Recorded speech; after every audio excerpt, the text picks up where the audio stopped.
जमातें mail मुलाकातें कर रही है। आसिफ अली जरदारी साहब को टास्क दिया गया है रवाबित का। अब ये देखिए कि राबिते करते हैं, राबिते करने के बाद प्रेस टॉक वो नहीं करते, वो जिससे मुलाकात करते हैं उनका कोई नुमाइंदा या रहनुमा प्रेस टॉक करता है। वजह क्या है? क्या पत्ते नहीं शो करना चाहते? अभी बिस्मिल्लाहिर्रहमानिर्रहीम, अस्सलातु वस्सलामु अलैका या सय्यदी या रसूल अल्लाह, अस्सलातु वस्सलामु अलैका या सय्यदी या हबीब अल्लाह।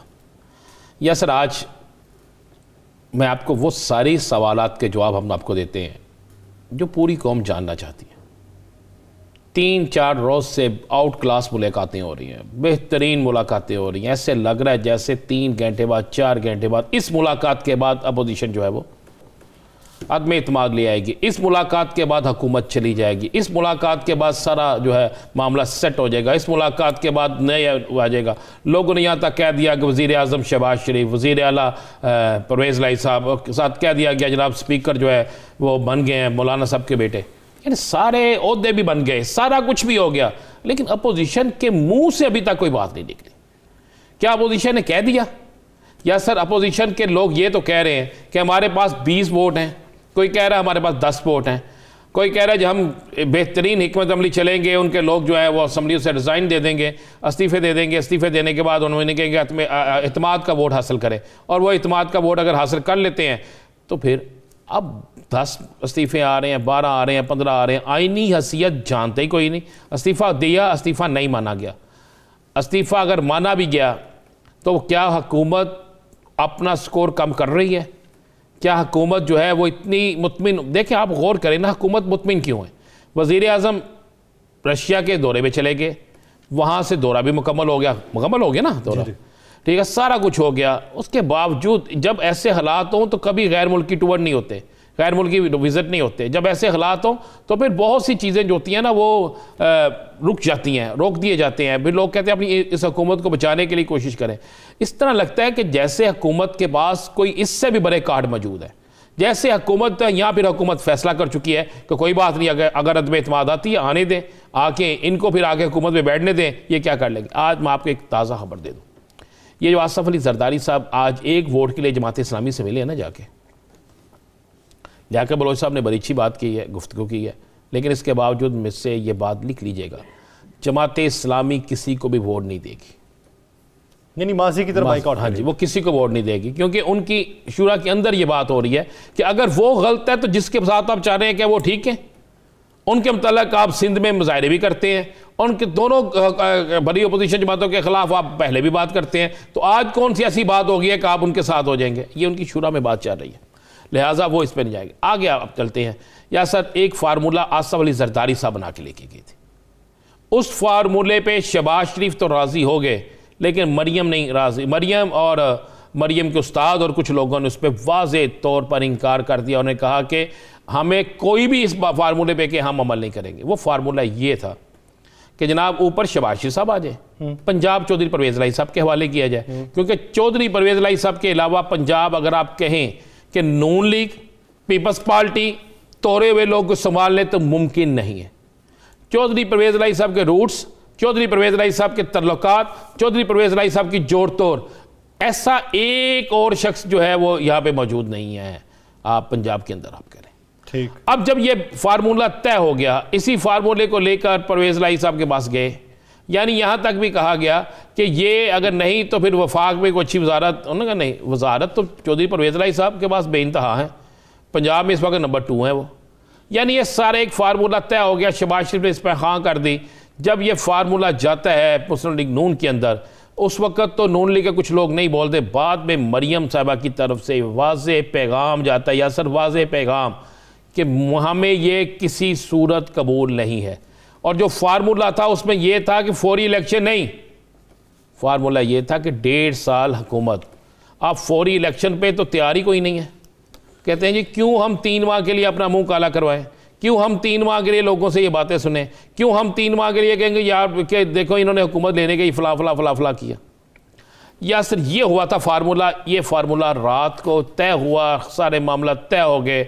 मरियम की तरफ से अब से कुछ देर पहले ये पैगाम गया है कि मैं इस फार्मूले को नहीं मानती, आप वफाक में तब्दीली लाएं, वफाक की तब्दीली के बाद आप असम्बलियाँ डिज़ोल्व करें और उसके बाद पंजाब क्या सारे खुद ही ख़त्म हो जाए। राना साहब, तब्दीलियों के लिए वो शहबाज शरीफ साहब से मंसूब जो खबरें चल रही हैं कि उन्होंने फार्मूला ये दिया कि बहुत से अराकीन असम्बली से इस्तीफे दिलवाए जाएँ, उन्हें फिर नून लीग के टिकट दिए जाएँ और नून लीग के टिकट से उनको इलेक्शन लड़वाया जाए। कोई ऐसी बात नहीं है, कोई ऐसी बात नहीं है। मैं फिर आपसे कह रहा हूँ भाई, मुझे बताएं पहले ये इंतज़ार, चलें आप पूछना चाहते हैं ये इंतज़ार कर रहे हैं यासर कि 1 मार्च को गालबन फॉरेन फंडिंग केस की भी तारीख है, ये इंतज़ार कर रहे हैं शायद उस तरफ से कोई मौजज़ा हो जाए। उसके बाद एक दो और इनके पास ज़हन में है कि उन इतराफ़ से ये सारा कुछ हो जाए तो हमें ये कुछ करना ही ना पड़े, ना हम पर कोई बात आए, बल्कि सारा मामला जो है बनी बनाई गेम हमारी झोली में आके पड़ जाए और हम कहें कि लो जी हमारे पास सारा कुछ हो गया।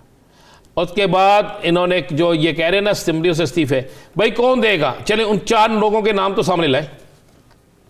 जहांगीर तरीन का दावा किया इन्होंने, किया ना दावा, बहुत सारे अब तक हुआ है। आपको पता आज मोनसलाई ने क्या कहा? लेकिन तरीन साहब की तो वो सुन रहे हैं कि 1-on-1 मुलाकात खान साहब से हो सकती है, कुछ लोग मुतहर्रिक हुए हैं इस मन में। मैंने आपसे, हमने अपने प्रोग्राम में कहा था कि ये सारा कुछ हो, एक मुलाकात हो गई है, मैं आपको बता रहा हूं, एक बड़ी मुलाकात हो गई है और खान साहब के पाकिस्तान पहुंचते ही मुलाकातें हो जाएंगी। असद कैसर साहब को मोनसलाई साहब ने वाजे कहा है कि हमने हमेशा अपने वादों की तकमील की है, हम अपने वादों से कोई पीछे नहीं हटे। ये अल्फाज हैं मोनसलाई साहब की, ट्वीट आप देख लें। दूसरा उन्होंने कहा मुलाकातें होती हैं, सियासी मुलाकातें जारी रहती हैं, वो रहेंगी जारी। अब ये इस ट्वीट के बाद MKM के साथ राब्ते मुकम्मल हो चुके हैं। अब अगर हुकूमत के, अगर अपोजिशन के पास 20 वोट थे, अपोजिशन के पास यासर 20 वोट हैं हुकूमत के, इनके 20 अरकान इस्तीफा देने के लिए तैयार हैं, तो क्यों इत्तेहादियों की तरफ जा रहे हैं? क्यों एक वोट वाले से जाके तरले मिन्नतें कर रहे हैं? क्यों वो जमात इस्लामी जिसके खिलाफ ये बात करते थे उसके पास गए हैं? क्यों मुस्लिम लीग काफ के पास गए हैं?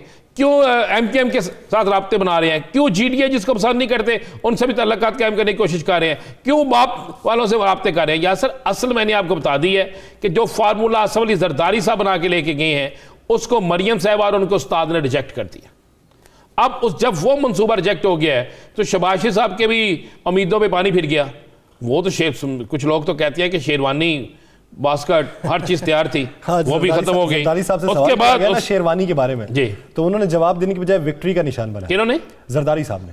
देखिए जरदारी, उनसे सवाल किया गया कि क्या शेरवानी सिलवाई जा रही हैं, तो उन्होंने जवाब नहीं दिया, उन्होंने विक्ट्री का निशान। आप ज़हन में रखिएगा, इसमें सबसे बड़ा जो फायदा जिसको होगा ना वो असद अली जरदारी साहब है।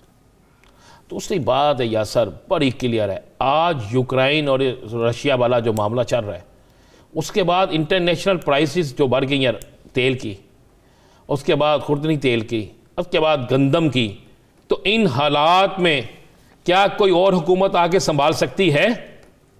कोई और हुकूमत आएगी तो क्या वो आप समझते हैं कि महंगाई नहीं होगी?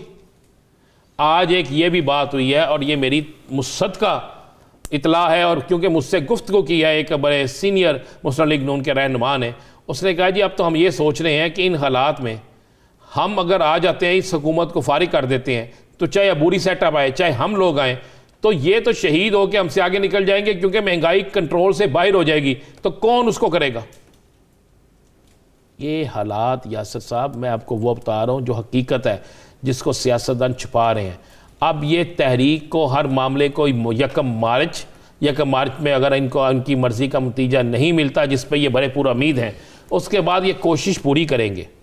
कोई शक नहीं कि इन्होंने एक कोशिश करनी है, क्योंकि अगर ये कोशिश नहीं करते तो फिर भी सियासी साख को नुकसान। उसके बाद मैं आपको ये बताता हूँ, इनको ये भी कहा गया है कि आप जनाब इस्तीफे ले लेंगे, स्पीकर नहीं मानेंगे तो क्या करेंगे?